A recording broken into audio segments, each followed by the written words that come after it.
Evos have proven again and again to be an awesome performance platform for modifications, but we have found that the installation of a new downpipe is just downright not fun. So, we put together this video to help everyone out there that hasn't done this before. Grab your gloves, here we go. Pop the hood and remove the plastic engine cover by gently pulling up to expose the valve cover.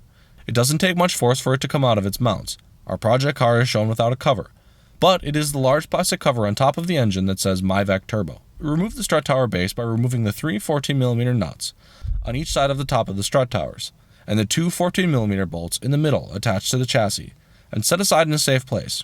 Don't forget, put the 6 nuts back on the strut towers before you raise the car, or the top of the struts will fall out of the top of the strut towers. Nothing catastrophic, but not fun. Remove the exhaust manifold heat shield by taking out the 3 10mm bolts, and the firewall heat shield by taking out the 3 10mm bolts, and set both aside in a safe place. With the heat shields out, you have much easier access to all the bolts that attach the O2 housing to the turbo. Remove the 4 14mm bolts and the 1 14mm nut to remove the O2 housing from the turbo. The 4 bolt heads face the passenger side of the car, and the nut faces the driver's side. Please note, pictured here is not a stock O2 housing or downpipe. Here you can see where the holes are on the stock O2 housing.